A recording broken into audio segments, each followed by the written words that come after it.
Hi friends, ಎಲ್ಲರೂ ಹೇಗಿದ್ದೀರಾ? ಚೆನ್ನಾಗಿದ್ದೀರಾ ಅಂತ ಭಾವಿಸ್ತೀನಿ.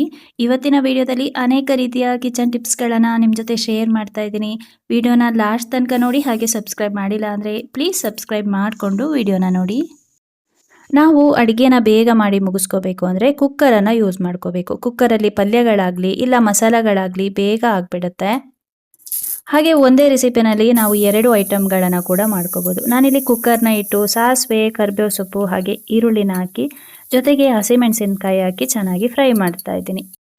ಇದರಲ್ಲಿ ನಾನು ಹೆಸರುಕಾಳು ಮಸಾಲ ಮಾಡೋಣ ಅಂತ ಮಾಡ್ಕೊಳ್ತಾ ಇದ್ದೀನಿ. ಆದರೆ ಇದೇ ಇಂಗ್ರೀಡಿಯೆಂಟ್ಸಲ್ಲಿ ನಾವು ಮೊಸರನ್ನ ಕೂಡ ಮಾಡ್ಕೋಬೋದು. ಇವಾಗ ಏನು ಫ್ರೈ ಮಾಡ್ತಾ ಇದ್ದೀನಲ್ಲ, ಇದರಲ್ಲೇ ಸ್ವಲ್ಪ ನಾವು ಒಂದು ಬೌಲ್ಗೆ ಹಾಕಿ ಎತ್ತಿಟ್ಕೋಬೇಕು. ನಿಮಗೇನಾದರೂ ಕ್ವಾಂಟಿಟಿ ಜಾಸ್ತಿ ಬೇಕು ಅಂದರೆ ಈರುಳ್ಳಿನ ಜಾಸ್ತಿ ಕಟ್ ಮಾಡಿ ಹಾಕ್ಕೊಳ್ಳಿ. ನಾನಿಲ್ಲಿ ಸ್ವಲ್ಪ ಮಾಡ್ತಾ ಇರೋದ್ರಿಂದ ಸ್ವಲ್ಪ ನಾನು ಒಂದು ಬೌಲಿಗೆ ಹಾಕಿ ಎತ್ತಿಟ್ಕೊಳ್ತಾ ಇದ್ದೀನಿ. ಈ ರೀತಿ ಮಾಡೋದ್ರಿಂದ ನೀವು ಸಪ್ರೇಟಾಗಿ ಮತ್ತೆ ಫ್ರೈ ಮಾಡೋ ಅವಶ್ಯಕತೆ ಇರೋದಿಲ್ಲ. ಅನ್ನ ಕೂಡ ಇಲ್ಲಿ ಬಿಸಿ ಬಿಸಿ ಆಗಿದೆ. ಇಲ್ಲಿ ಅನ್ನನ ಬೌಲಿಗೆ ಹಾಕಿ ಚೆನ್ನಾಗಿ ಸ್ಮ್ಯಾಶ್ ಮಾಡ್ತಾ ಇದ್ದೀನಿ. ಚೆನ್ನಾಗಿ ಸ್ಮ್ಯಾಶ್ ಆದಮೇಲೆ ಇದಕ್ಕೆ ಒಂದು 2 ಟೇಬಲ್ ಸ್ಪೂನಷ್ಟು ಗಟ್ಟಿ ಮೊಸರನ್ನ ಆ್ಯಡ್ ಮಾಡಿಕೊಂಡೆ. ಇದನ್ನು ಚೆನ್ನಾಗಿ ಮಿಕ್ಸ್ ಮಾಡಿ ಇದಕ್ಕೆ ತುಂಬ ಗಟ್ಟಿ ಆಯಿತು ಅನಿಸಿದ್ರೆ ಸ್ವಲ್ಪ ಉಗುರು ಬೆಚ್ಚಗಿನ ನೀರನ್ನು ಆ್ಯಡ್ ಮಾಡ್ಕೋಬೇಕು. ರುಚಿಗೆ ತಕ್ಕಷ್ಟು ಉಪ್ಪನ್ನು ಆ್ಯಡ್ ಮಾಡಿಕೊಂಡ್ರೆ ಮೊಸರನ್ನ ರೆಡಿಯಾಗಿ ಬಿಡುತ್ತೆ. ಕೊನೆಯದಾಗಿ ಇದಕ್ಕೆ ಕೊತ್ತಂಬರಿ ಸೊಪ್ಪು ಹಾಗೆ ಸ್ವಲ್ಪ ದಾಳಿಂಬೆನ ಹಾಕ್ಕೊಂಡ್ರೆ ಟೇಸ್ಟ್ ತುಂಬಾ ಚೆನ್ನಾಗಿರುತ್ತೆ. ರುಚಿ ಇನ್ನೂ ಜಾಸ್ತಿ ಬೇಕು ಅಂದರೆ ದ್ರಾಕ್ಷಿ, ಗೋಡಂಬಿ ಅದನ್ನು ಕೂಡ ಫ್ರೈ ಮಾಡಿ ಹಾಕ್ಕೋಬೋದು. ನೋಡಿ, ಮೊಸರನ್ನ ರೆಡಿಯಾಗೇ ಬಿಡ್ತು. ಇವಾಗ ಕುಕ್ಕರಲ್ಲಿ ಉಳಿದಿರೋ ಇಂಗ್ರೀಡಿಯೆಂಟ್ಸಿಗೆ ನಾನಿಲ್ಲಿ ಟೊಮಾಟೋನ ಹಾಕ್ಕೊಳ್ತಾ ಇದ್ದೀನಿ. ಇದಾದಮೇಲೆ ನಾನು ಮೊಳಕೆ ಬಂದಿರೋ ಹೆಸರು ಕಾಳನ್ನು ಆ್ಯಡ್ ಮಾಡ್ತಾ ಇದ್ದೀನಿ. ನೀವೇನಾದರೂ ವೆಯ್ಟ್ ಲಾಸ್ ಮಾಡ್ಕೋಬೇಕು ಇಲ್ಲ ಡಯಟ್ ಮಾಡ್ಕೋಬೇಕು ಅಂತ ಅಂದ್ಕೊಂಡಿದ್ರೆ ನೀವು ಇದರಲ್ಲೇ ಬ್ರೇಕ್ಫಾಸ್ಟ್ನ ಕೂಡ ಮಾಡ್ಕೋಬೋದು. ಇವಾಗ ನಾನೇನು ಹೆಸರು ಕಾಳು ಹಾಕ್ಕೊಂಡೆ ಅಲ್ಲ, ಸ್ವಲ್ಪ ಜಾಸ್ತಿ ಪ್ರಮಾಣದಲ್ಲಿ ಹಾಕ್ಕೊಳ್ಳಿ. ಇದು ಮೊಳಕೆ ಬಂದಿರೋದ್ರಿಂದ ನಿಮ್ಮ ವೆಯ್ಟ್ ಲಾಸಿಗೆ ತುಂಬಾ ಹೆಲ್ಪ್ ಆಗುತ್ತೆ. ಇದರಲ್ಲಿ ಸ್ವಲ್ಪ ನೀವು ತೆಗೆದಿಟ್ಕೊಂಡು ಅದಕ್ಕೆ ಸೌತೆಕಾಯಿ ಇಲ್ಲ ಕ್ಯಾರೆಟು, ನಿಮಗೆ ಯಾವ ರೀತಿ ತರಕಾರಿಗಳಿಷ್ಟ ಅದನ್ನೆಲ್ಲ ಆ್ಯಡ್ ಮಾಡಿಕೊಂಡು ಬೆಳಿಗ್ಗೆ ಬ್ರೇಕ್ಫಾಸ್ಟ್ ಥರ ಅದನ್ನು ನೀವು ತಿನ್ಕೋಬೋದು.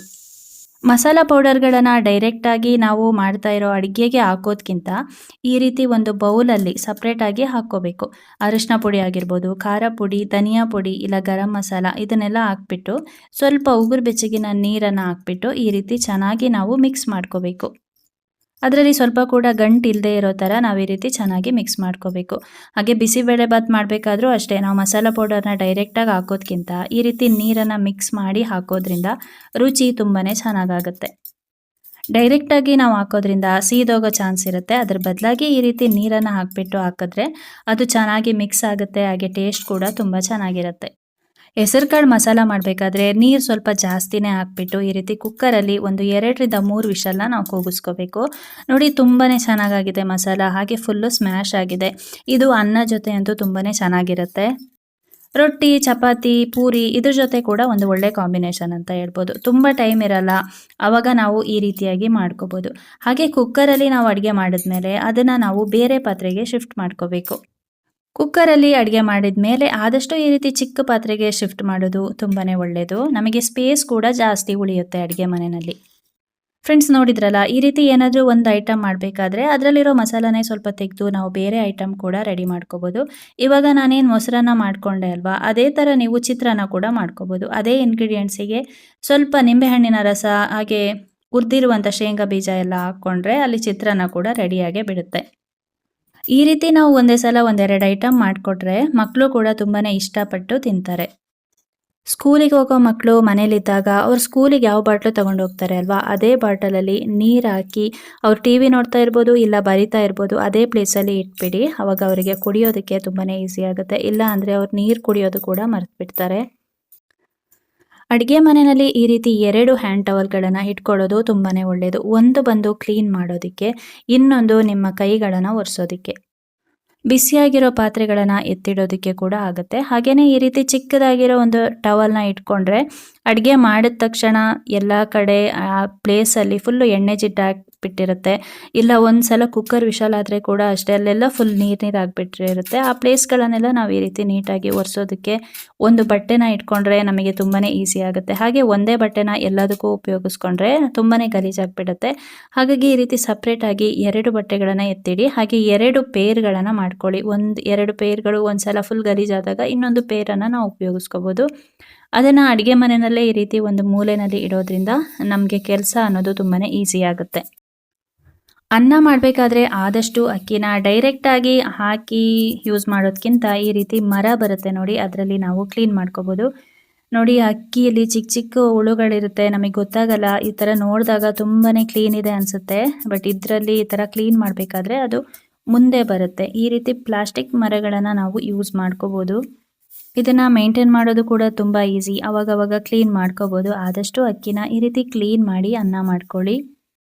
ಕೆಲವೊಂದು ಸಲ ವೇಸ್ಟ್ ಅಂತ ಬಿಸಾಕುವಂಥ ಎಷ್ಟೋ ವಸ್ತುಗಳು ನಮಗೆ ಯೂಸ್ಫುಲ್ ಅನಿಸುತ್ತೆ. ಇದನ್ನು ಆ್ಯಕ್ಚುಲಿ ನಾವು ಔಟ್ಸೈಡ್ ಹೋದಾಗ ಜ್ಯೂಸ್ ಬಾಟಲ್ ಅಂತ ತೊಗೊಂಡಿದ್ದು, ಅದನ್ನು ಅಲ್ಲೇ ಎಸ್ದು ಬರಬೇಕಾಗಿತ್ತು. ಆದರೆ ಅದರಲ್ಲಿ ಜ್ಯೂಸ್ ಇದ್ದಿದ್ದರಿಂದ ಮನೆಗೆ ತೊಗೊಂಡು ಬಂದ್ವಿ. ಅದನ್ನು ಎಸೆಯೋಣ ಅಂತ ನೋಡಿದಾಗ ಏನಾದರೂ ಯೂಸ್ ಆಗ್ಬೋದಾ ಅಂತ ನೋಡಿದೆ. ನೋಡಿ ಇದು ಎಷ್ಟು ಯೂಸ್ಫುಲ್ ಅಂತ. ಈ ರೀತಿ ಹೋಲ್ ಇರುತ್ತೆ ನೋಡಿ, ಈ ಬಾಟ್ಲಿಗೆ ಈ ರೀತಿ ಹಾಕಿ ನಾವು ತುಂಬಿಸ್ಕೋಬೋದು. ಎಲ್ಲೂ ಕೂಡ ನೀರು ಲೀಕ್ ಆಗೋದಿಲ್ಲ. ನಿಜವಾಗ್ಲೂ ಇದು ನನಗೆ ತುಂಬಾ ಯೂಸ್ಫುಲ್ ಅನ್ನಿಸ್ತು. ಈ ರೀತಿ ಸ್ಟ್ರೈನರ್ ನನ್ನ ಹತ್ರ ಇರಲಿಲ್ಲ. ನಿಜವಾಗ್ಲೂ ಇದೊಂದು ಯೂಸ್ಫುಲ್ ಅಂತಲೇ ಹಾಗೇ ಇಟ್ಕೊಂಡಿದ್ದೀನಿ.